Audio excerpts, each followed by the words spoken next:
শুরু করে দিলে? এ তো কিছুই না, মানে কোথায় শুরু করলাম, এটা তো টেলার, ও শুরুই হয়নি। मतलब फिल्म अभी बाकी है। Yes baby. যাই হোক বন্ধুরা, আরেকটা জিনিসও দেখানো হয়নি, সেটা হচ্ছে এত কেনাকাটা করেছি সেটা তো মানে নিয়ে আসতে হবে, আর নিয়ে আসার জন্য আমাদের 3টে ট্রলির মধ্যে একটা ট্রলিতেও জায়গা ছিল না, এর জন্য এই বিশাল সাইজের একটা ব্যাগ কিনতে হয়েছে। আর বেরিয়ে আসার মজা এখন হাড়ে হাড়ে টের পাচ্ছি।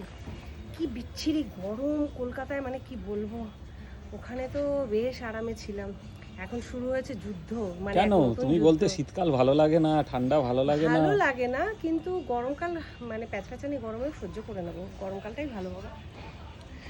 না, হার স্বীকার করবে না। গরমও ভালো না, ঠান্ডাও ভালো না, ওই মাঝের যে ওয়েদারটা থাকে সেটা ভালো, বুঝলে? তা চলো বন্ধুরা, আজকে সকাল থেকে তো তোমাদের কোনো মানে গুড মর্নিংয়ের ভিডিওই আমি দিতে পারিনি, কারণ এত কাজ কোথা থেকে শুরু করব, কোথায় গিয়ে শেষ করব, কিছুই বুঝতে পারছি না। আর আজকে একদম প্লেন রান্নাবান্না হচ্ছে, আর রান্নাবান্নাটাও তোমাদের সাথে শেয়ার করবো যে আমি কি রান্না করেছি, কারণ এছাড়া আমার হাতে আর কোনো অপশান ছিল না।